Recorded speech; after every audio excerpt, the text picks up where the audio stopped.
openness, curiosity, and a little weirdness. So that's right up our alley at Charis, always. We love to embrace our weirdness.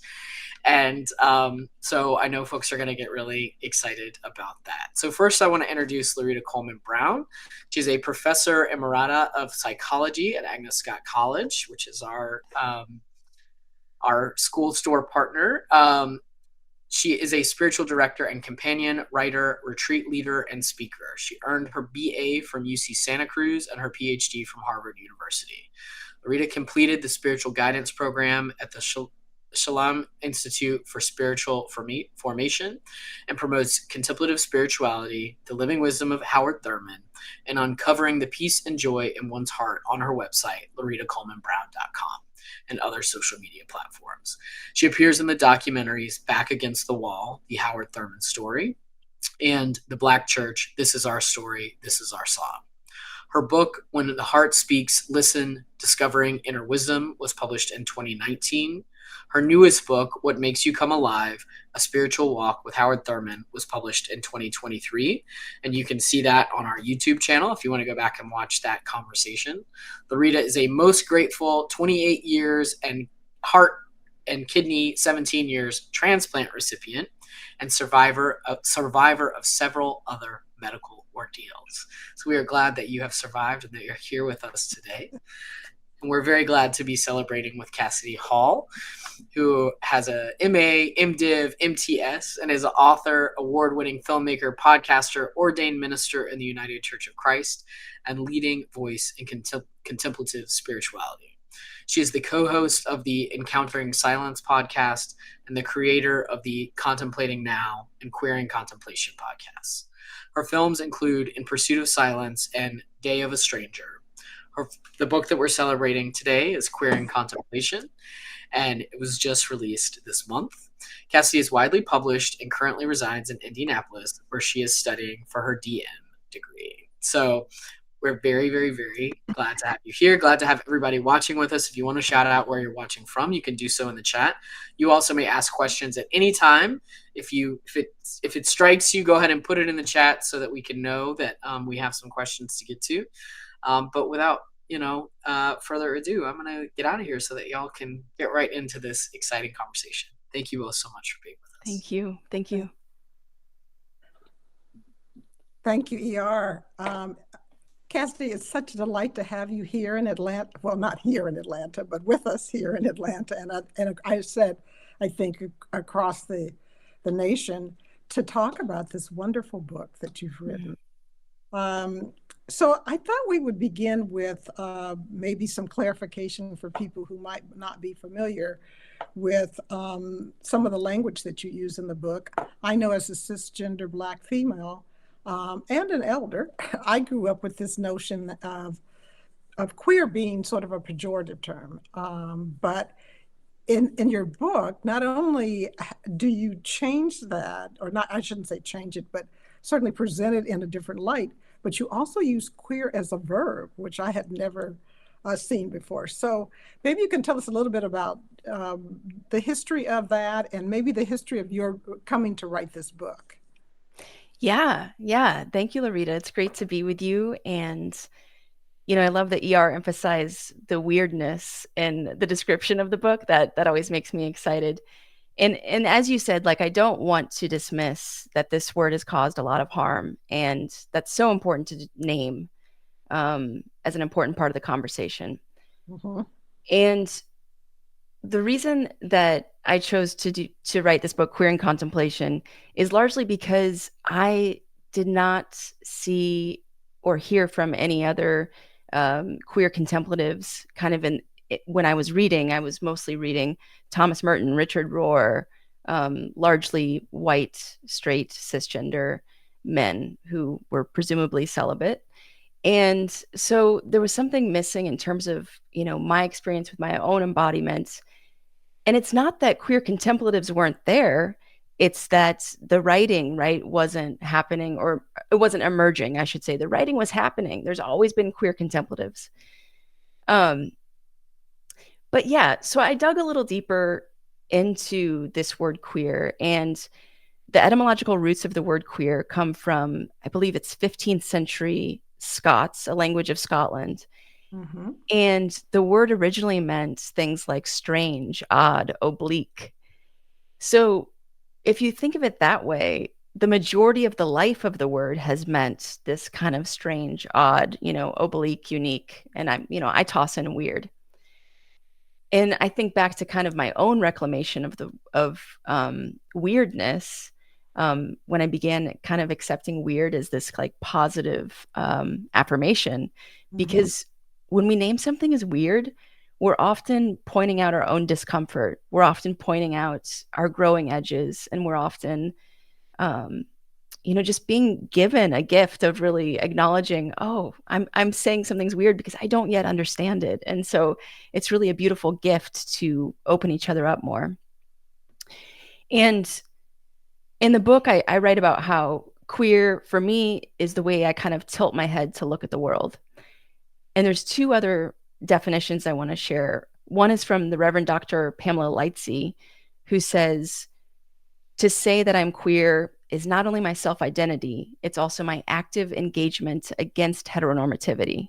So, this idea of like queerness is being against dominative forces that cause harm in the world. Yes. But my favorite kind of definition is from the Black Canadian poet Brandon Went. And he writes, not queer like gay, queer like escaping definition, queer like some sort of fluidity and limitlessness at once, queer like a freedom too strange to be conquered, queer like the fearlessness to imagine what love can look like and pursue it. So that is kind of unpacking the word queer. But what do I mean by queering? I do also want to name that I am no queer theorist, and this is just speaking from my own queer contemplative journey and queer experience. But I think a good story of what I mean by queering comes from when I lived in the Los Angeles area. And at the time, I lived next door to my brother, sister-in-law, and two of my nephews. And from time to time, I'd get to pick up one of my nephews from preschool. And this was in Santa Monica, California. And one day I was like, this is a great learning opportunity. I can be a professional auntie and teach him about where he lives. And there's this Santa Monica statue right on Pacific Avenue. And I thought, I'm going to drive him by that and explain who this city's named after. And so I drive in front of the statue and I say, hey, you see that statue? That's Santa Monica. That's who this city's named after. And without skipping a beat, my nephew goes, no, Auntie, that's God. God's a girl. Don't you know that? And, did not disagree with him. This is wonderful.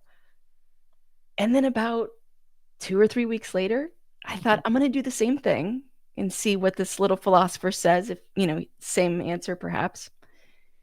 But this time I said, okay, see that statue? That's Santa Monica. That's who this city's named after. No, Auntie, that's Buddha.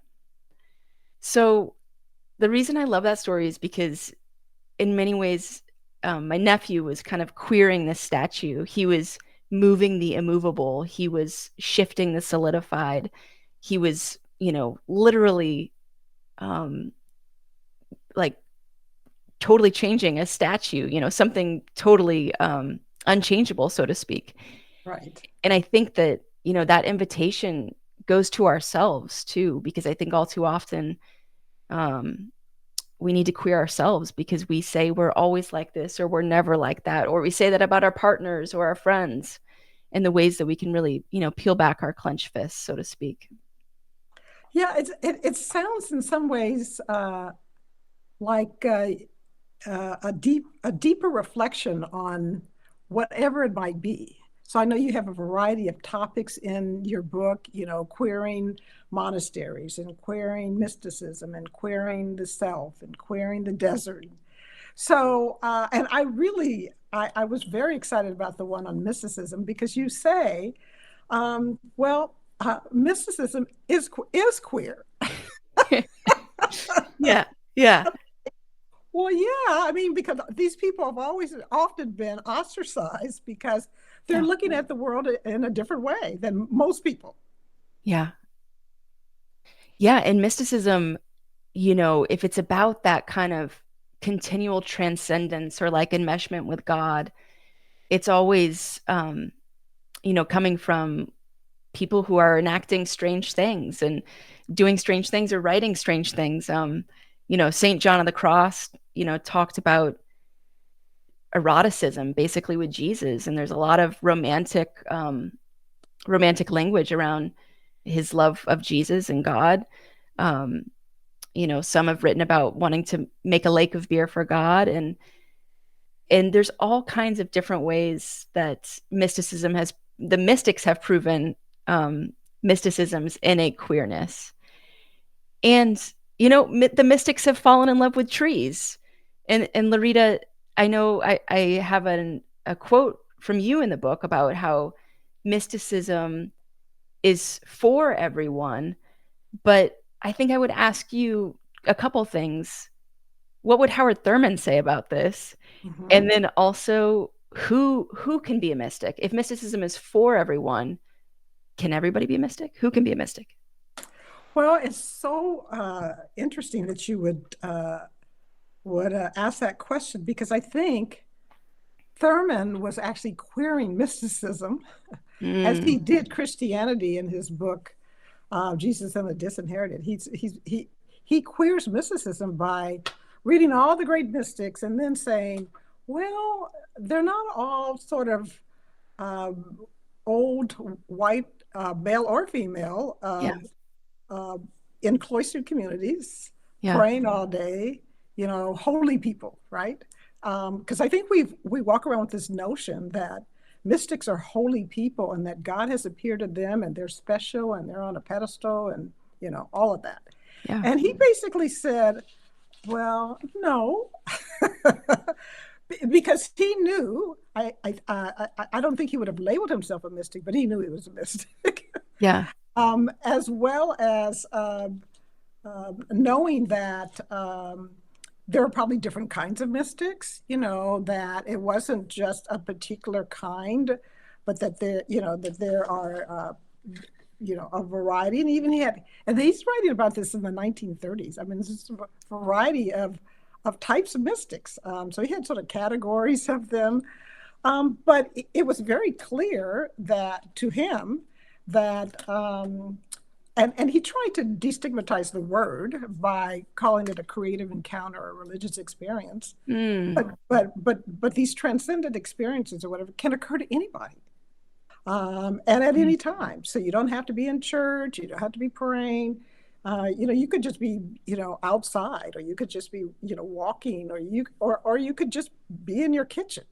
And what's remarkable is that sometime before Thurman arrived on the scene, there were a number of African American female mystics who not only heard voices and had visions, but they incorporated that into sort of their activism. That is perhaps maybe to create a way for more women to participate in as clergy, et cetera, and that was a very difficult thing to do in those times. But there have been people that have been having mystical experiences forever.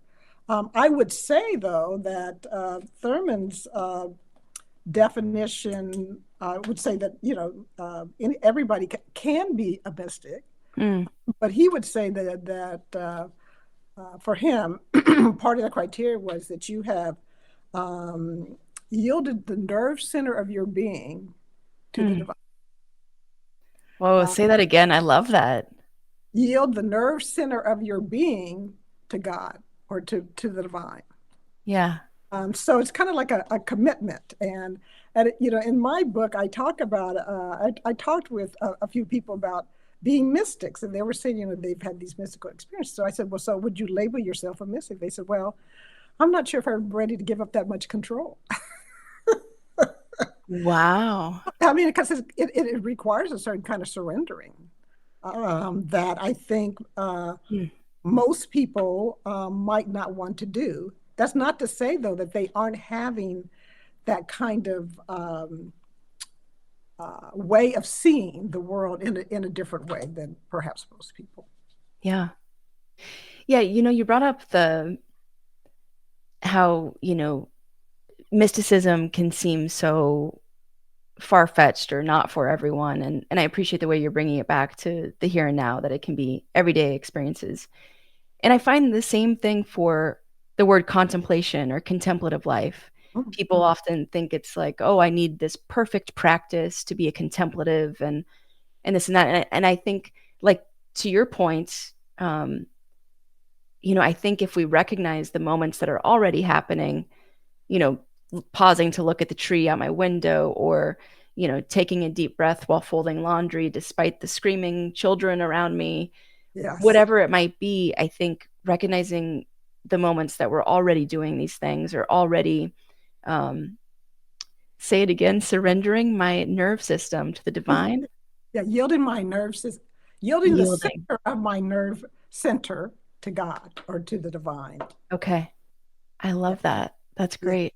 yeah. Oh, So that so some of us might say, who feel like that they are mystics might say, well, I'm not sure yeah. about taking it that far, but yes. Um, and uh, and I also Mm, think he felt like that there was a certain kind of for many a certain kind of activist impulse that every yeah. time you go inside to God, you come up in community or oneness.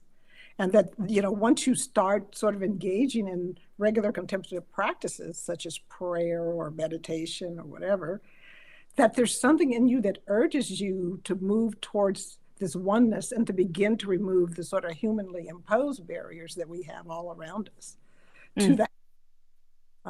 So it's kind of like an urge, that comes out of that experience.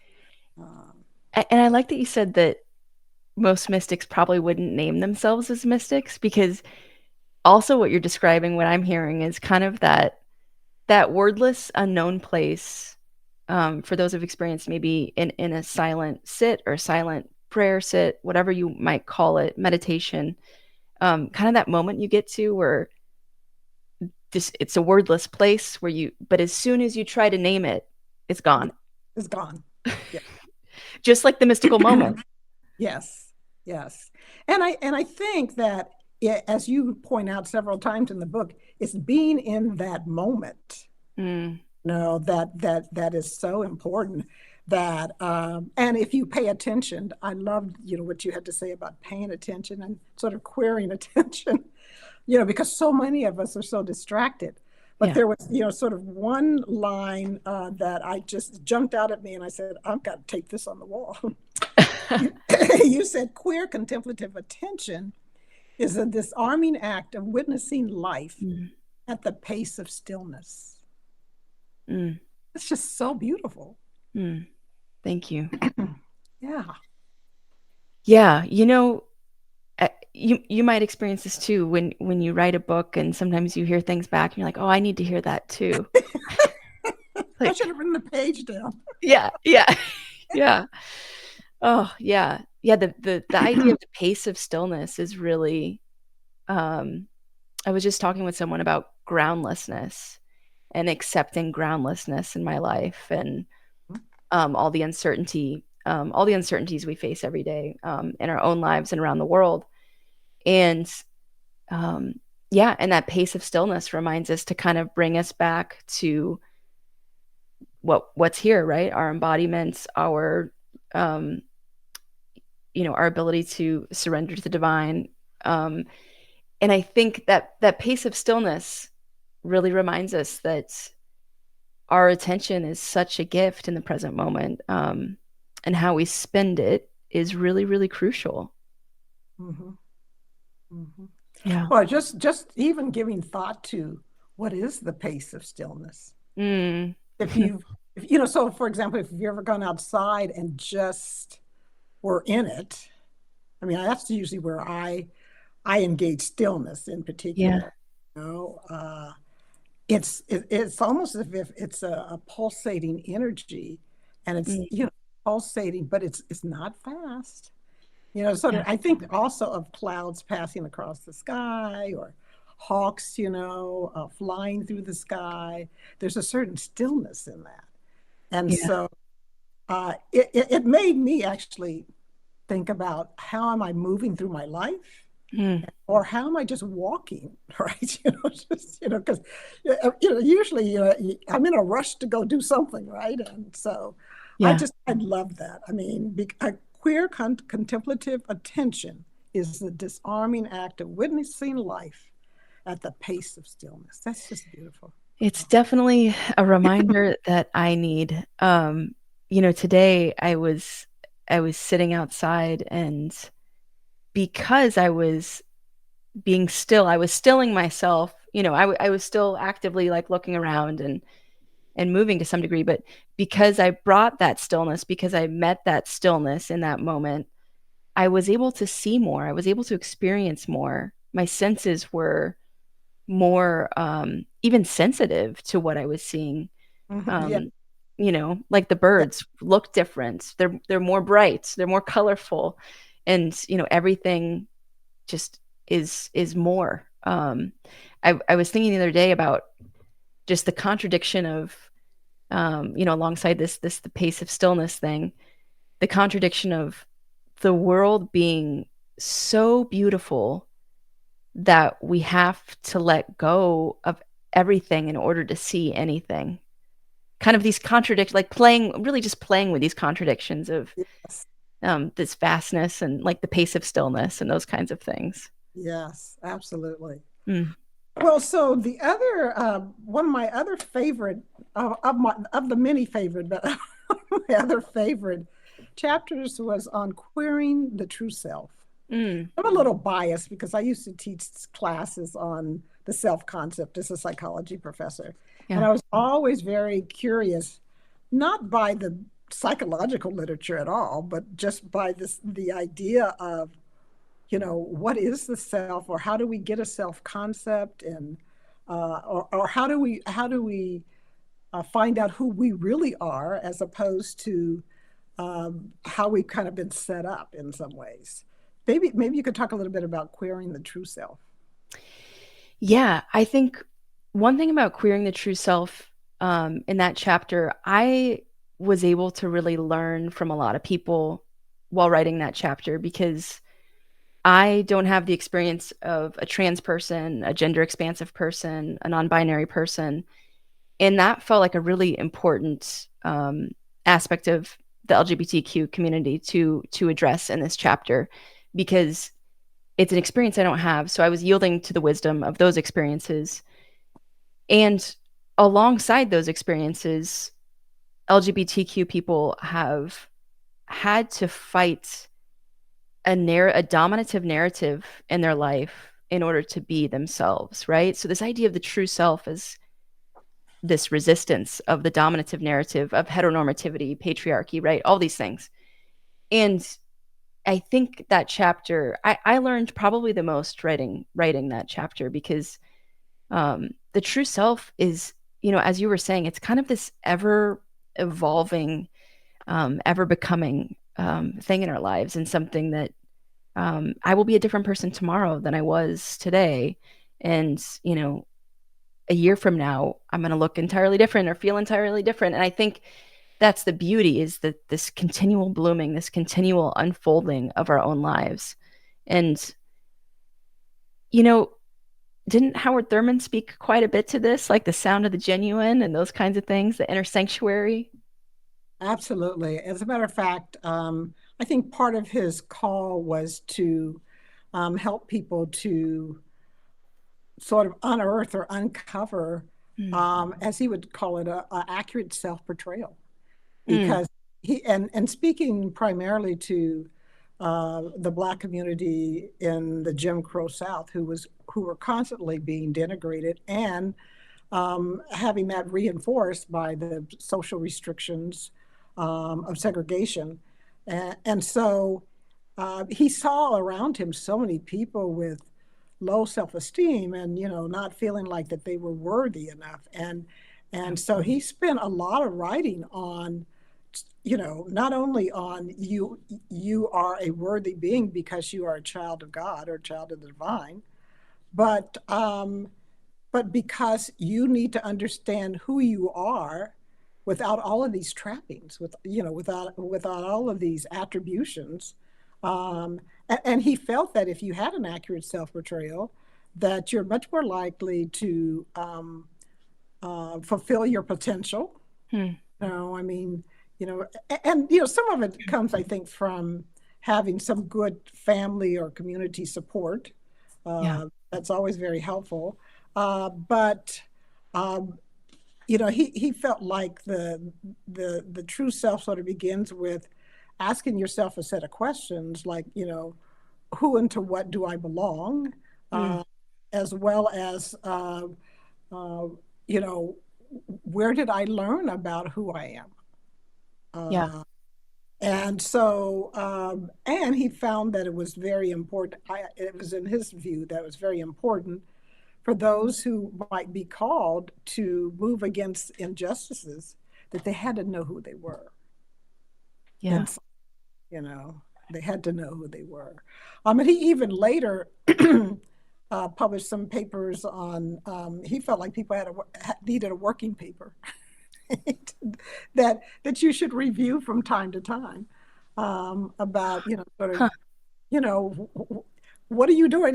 He sort of Yeah. talked about sort of like, going into a closet, and you're just in there with the divine saying, so you're there and stripped of all this other stuff. Who are you really? Mm. And he would actually probe many of those working in the civil rights movement. I think he had a conversation with Jesse Jackson. He says, "So we know you're Jesse Jackson, but who are you really?" Mm. Wow. Yeah. So, but I do think it requires a certain kind of courage, don't you think, to actually take that journey into understanding who you truly are. Yeah, and I love the accurate self-portrayal. And I mean, that's a part of our contemplative life because, like, as you say, that's like part of our kind of like stripping down, taking off the masks. Who are we at the end of the day?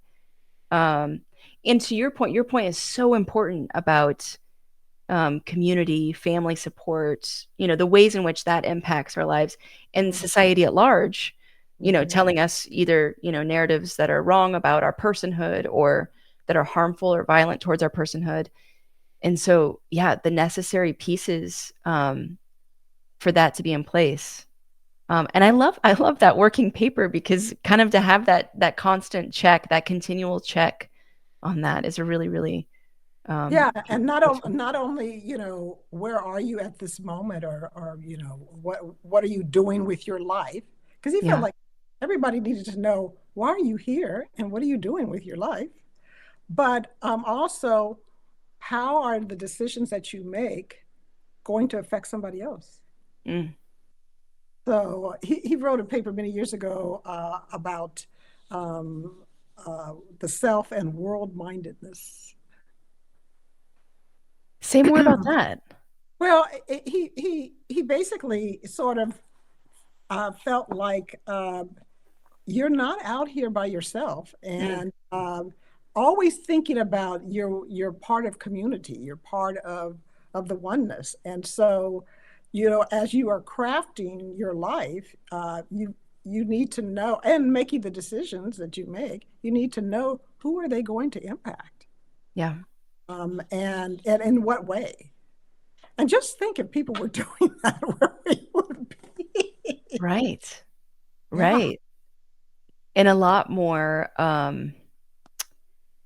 folks in the world who quote unquote know what they're to act to or to speak to or to do, and thus can also take times of being corrected or being criticized, and the ways that that can create such stability in our lives, kind of that undercurrent of knowing who we are and knowing what we're to speak to, and knowing the ricochet effect of how that impacts yeah, everyone. yeah. Yeah. Hmm. Yeah. And I think, at least for me, it's been kind of I keep saying my life has been about to be a struggle to be me, Mm. Mm. because you start to get messages about who you're supposed to be as soon as you come out of the womb. Yeah. And at least in my generation, there were lots of messages about, there's certainly messages about Black people, but also about women. Yeah. You know, and what kind of life you were to lead as an adult, as Right. opposed to being free of that so that you could make the best decision, not only for yourself, but for the world in some ways. Yeah. Yeah. I love that. Just the ways that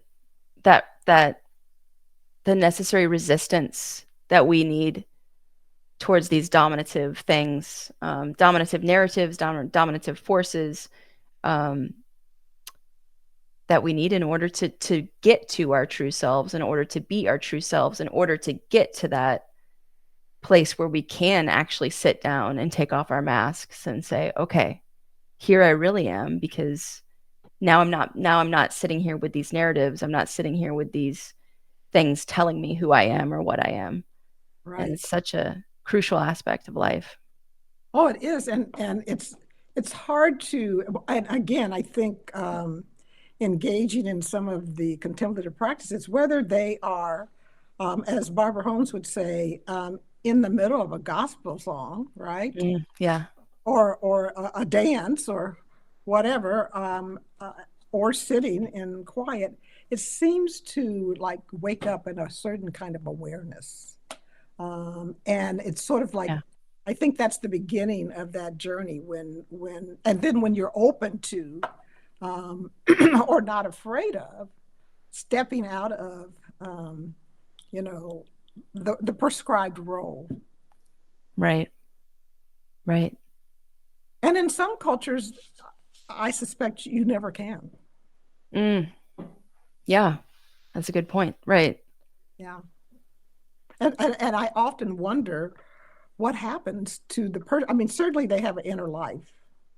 And some people have written about that, but it is, and or to be aware that this is not really who you are, but you're living in a culture where you may not have any choice to express yourself in a different way.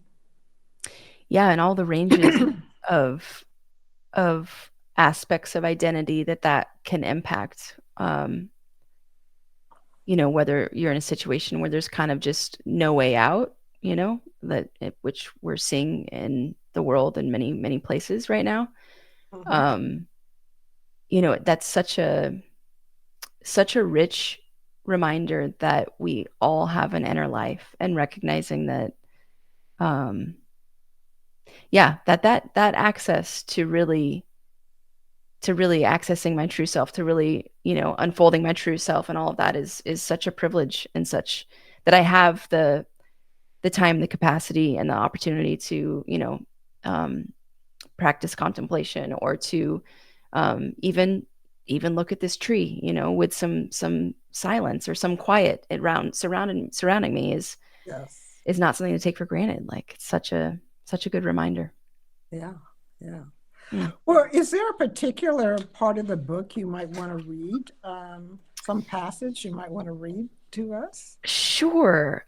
I will read, there's this one little excerpt I will read from the Queering Mysticism chapter, actually. Um, and speaking of falling in love with trees, I will read this. In the early winter months of 2021, I knew I needed to reawaken this connectivity to the trees and the mountains. So as soon as I could find some time in my work schedule, I took myself to the nearest mountain range. Saturated in solitude at the edge of the Great Smoky Mountains, I steep myself in time of rituals, pauses, fires, stream listening, slowness, hiking, and paying close attention to the ways natural beauty softens me. My jaw released, my shoulders softened, my eyes calmed, and the tenderness of my truest self showed up. On my second day in the mountains, I wandered upon an empty trail and made my way up until a tree caught my eye. Like flirty eye contact from across the room, we kept catching each other. Then I finally worked the courage up to go closer. Slowly approaching her in all of her sugar maple beauty, I eventually put my hand on her chest as if to reach for her heartbeat. Then I turned around and put my back up against hers. Sliding down her spine to the ground, I felt her trunk cup my back like a chair she made just for my body. Just for me, I thought. No matter that the ground was wet, I sensed a deep belonging. Elated by the moment with her, I basked in some kind of a romance taking place between us. She spoke to me the words of affirmation I'd been reciting to myself in recent days, words I'd longed to hear from outside myself. You are okay, she told me. You are good enough. You are loved. You belong, she reminded me. You will get through this. You will be okay. Then I felt her loving arms wrap around my waist as she whispered what I'd been needing to hear most. You are here. You are here. You are here. My face immediately softened even more, in the way it only does when I'm in love, when I feel safe and vulnerable, when I feel at home, when I'm stilled, and when I remember to be instead of do, when I recall that being is enough, I am enough, and the moment is enough. For some time longer, I sat with her, embraced by her, in the silence, and I listened longer. I softened deeper and deeper into her, feeling like I was falling into her roots of wisdom. Immersed in her silent witness of the world, I accepted her love, her boughs covering me like a blanket. I considered the pathways of her roots and branches, binding her to other trees, to other life, to humanity, to you, to me, to us. She taught me to breathe deeply again in that moment of romance. She led me into the mystical encounter of love, where borders dissolve and we can sense the truth of our interconnection. Eventually, the trail called me back. I stood up, bowed in gratitude, hugged and kissed her goodbye. I kissed a tree, and I liked it. Oh, I love that. Thank you. It's remarkable. You know, Thurman had a tree, Yeah. an oak tree in his backyard, and he said the tree would listen to him and support him, and he would bring all of his cares and worries to that tree. And he really felt like he was being embraced by a tree. Do you think there's something special about trees? I do. I really, really do. There's been a few times I've gotten to go to the redwoods and, see trees in the 2,000 to 3,000-year-old range. And to think of trees as kind of these, kind of like these divine ancestors, right? When we think about that in the context of like world religions, these trees are, know something that they've been around a while. They've witnessed some things. Yes. And yeah, and knowing just the way the root systems work and the fungi and the root systems, how they communicate with each other and take care of each other. Yes. There is just so much. Speaking about the pace of stillness, trees. Yes. That's yeah. Trees definitely teach me about the pace of stillness. Yes. Do you have Yeah. any special relationships with trees? Well, I wish I did, at least in my own backyard, but they're all sort of like in a sort of little forest thing, and I'm a little afraid to go back there sometimes because of snakes. But anyway. Oh, yeah, I'm not a snake fan. Yeah, but I have always been amazed of life and seasons. I mean, and they're dropping their leaves in the fall. I mean, it makes so much sense, right? Yeah. Letting go of what they don't need, and then digging deeper during the winter time, and then in the spring, they're coming out with new leaves, and they're growing taller, and they get through big storms, and all kinds of things. And that was one of the things Thurman used to say, that he just loved watching the trees in a storm, because he said they would bend but they wouldn't break, and he felt like there was something in the center of the tree that rooted it, right? And that something like that must be in us. Yeah. Yeah, but I love the way that they are sort of laid out, because it's like, if you think about their branches, they always look like that they're trying to either embrace me or invite me in. Yeah. Probably for a hug. And I do have a friend who hugs trees, and I go around and hugging them when they're, when there's some open space and I can, and I sort of feel like there's some kind of energy in trees. Yeah. But they are very, and then they shade us, during the summer, I mean, if you would need to get away from the heat, I mean, Yeah. it's like one of those, it's just amazing creation. It is. Yeah. Could probably learn a few things about the true self from trees too. Yeah. Yeah. Yeah. So I'm seeing a question over here that Lerita, maybe you might know the answer to. Um, they're asking, as an autistic person, I tend to be very analytical and I experience spiritual things in a very heady way. Is it possible to contemplate queerly from a place of any logical thought? Have there been any known autistic and queer contemplatives?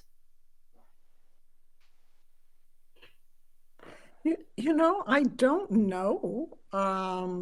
One resource I would go to is qspirit.net, run by the Reverend Kittredge Cherry, and she has a great amount of queer saints and mystics that she might address that topic. And I wonder if this person has thought about different kinds of connecting. So, for example, just like we were talking about, connecting with a tree. I mean, that's a contemplative experience, or having a cup of tea can become a contemplative experience, because in many ways, it's what is it that's connecting me to the divine in this moment? What am I doing? And Yeah, I think about tea. I think about cooking, when we're really focused, and we can sort of feel like we are just sitting in, not sitting, but standing in the presence. I sort of feel that mostly outside.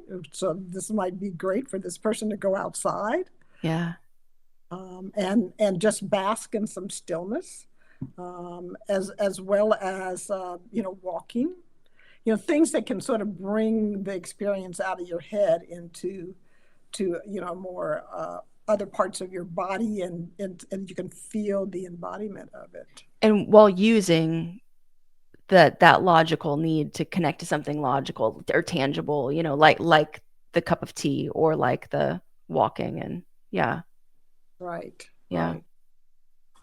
But there are so many things that if you are, I think if you're focused enough, you're truly in that moment.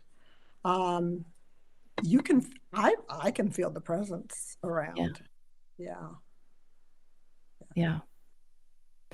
Um, if you're open to answering, I'm curious about if there's any particular contemplative practice that you like or that you tend to do that you enjoy. You mentioned walking, you mentioned tea.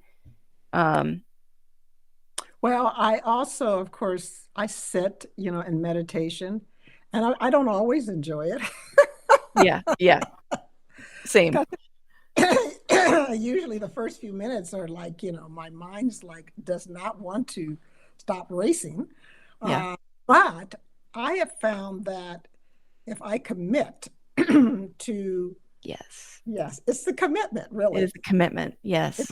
And the practice. I tell people all the time, as a spiritual director companion, it's all about practice, right? So Yeah. even though you don't like it, or people have told me I can't do that because my mind races too much, I say, well, start with 5 minutes or 3 minutes, Mm, and then just keep building that time up. But I also like to crochet. I think, if you're into that moment, that again, at that moment, yeah. it takes you to a different space, and it takes you out of time, Mm, which is why I think, having tea, either with myself or other people, is so yeah. conservative, because it can take you out of time. Yeah. Take you at a time. I love that.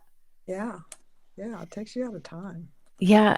I so that piece about commitment that you brought up, I have been really fascinated with the power of commitment um, in contemplative life and the ways that when we commit to something in all of life, a practice, a person, um, you know,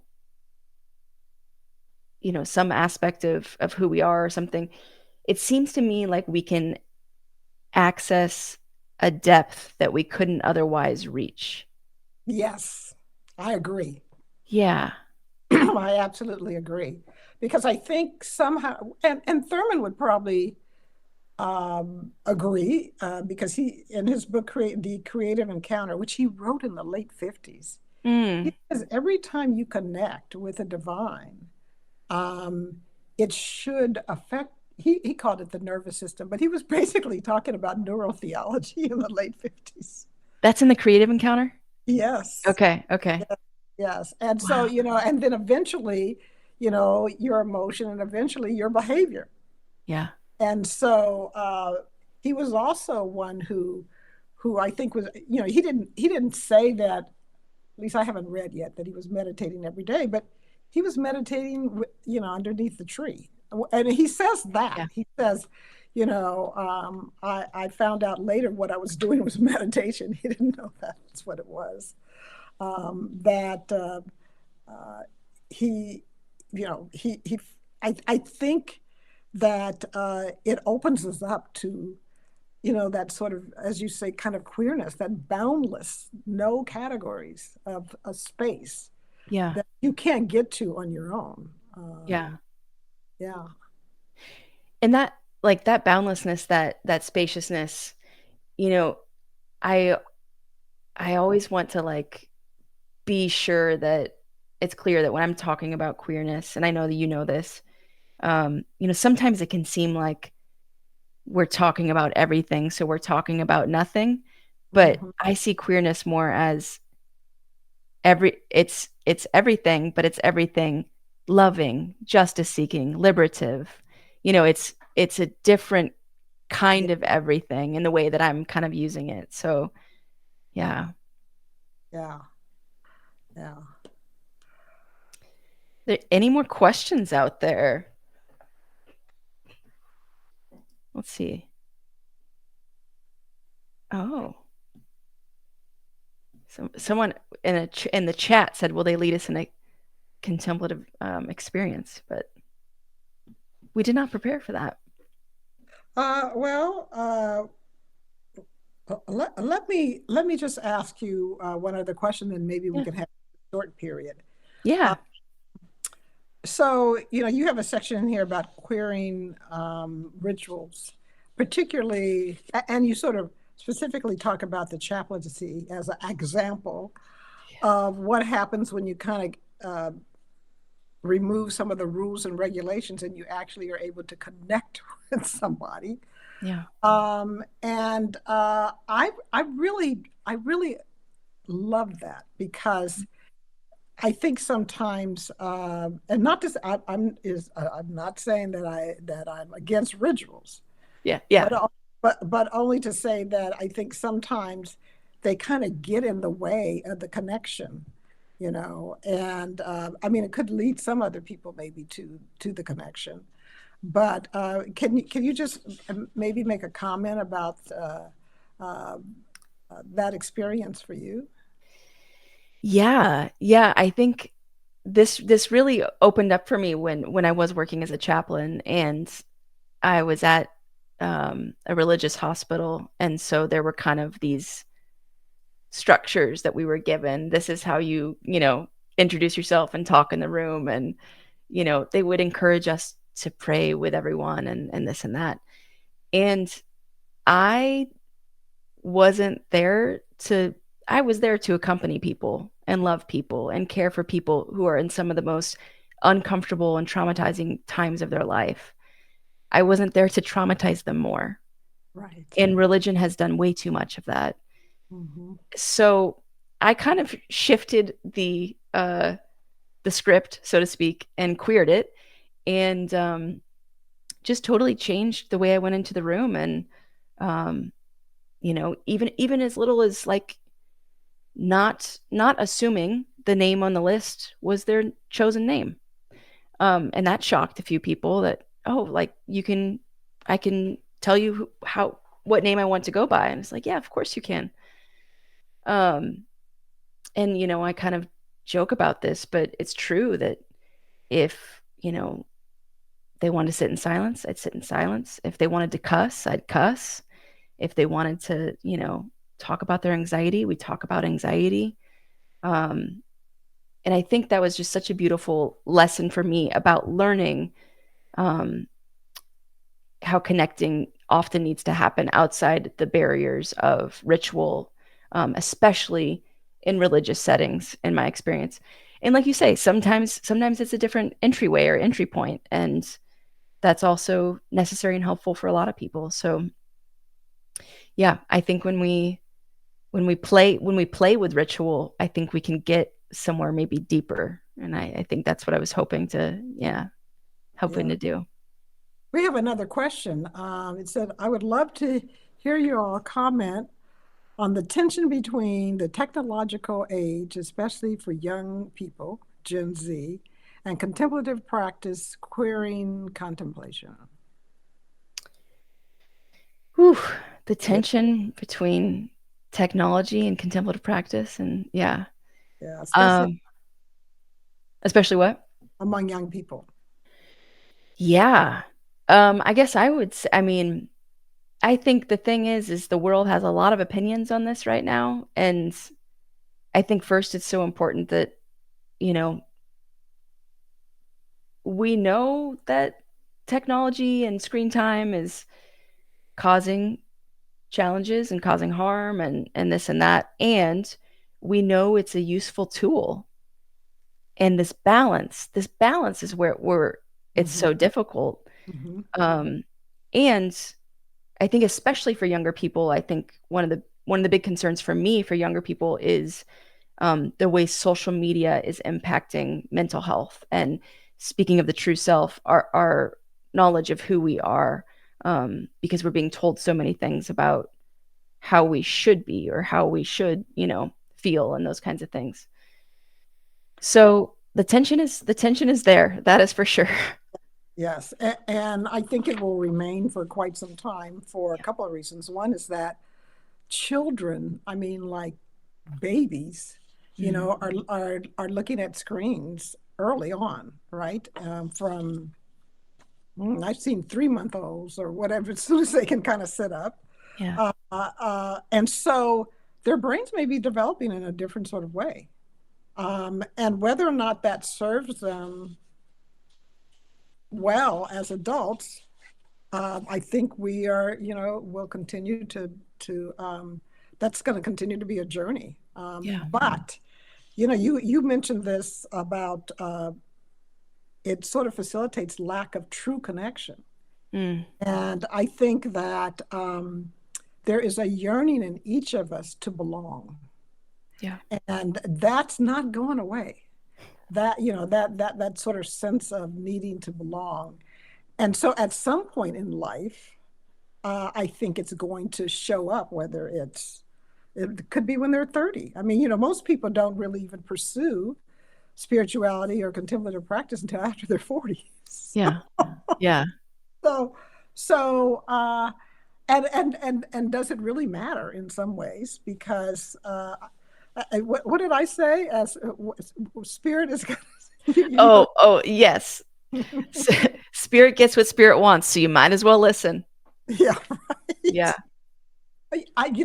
It may be a part of the necessary evolution for that particular spirit, human spirit, Yeah. that they are born into an age when there's all this distraction, and Mm. they may be the very ones in their 30s and 40s who are seeking solace in nature and other places, because they need it.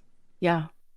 And maybe technology in our the suggested use of technology for work, for socializing and all that is another kind of dominative narrative that, eventually we'll kind of look back at and be like, oh, no, we didn't need to have that much access or that much information. Yeah. Yeah. I think every age and generation has something. And Yeah. so this is probably the challenge for this upcoming age. And on the other hand, you've got children in many friend schools who gather to meditate once a week from kindergarten up. Yeah. So, it could be a variety of ways in which people may find that they want to connect with the divine, but I think eventually that urge will be there. Yeah. Yeah.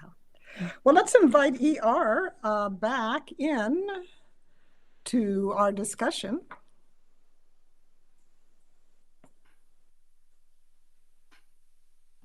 Thank you both so much. And thanks everybody watching. I really appreciate this opportunity to get to be with both of you and hear more about your book, Cassidy. I want to let folks know that if they don't have a copy of Queering Contemplation yet, they can buy it from Charis, and it really does help us when you buy event books from us. So you can click the teal button at the bottom center of the screen to buy it. You also, of course, can buy Lerita's books from Charis as well, and we would love for you to do that. If somehow you've managed to not encounter her work yet in your life, you need it. So click that link and get Lerita's book as well.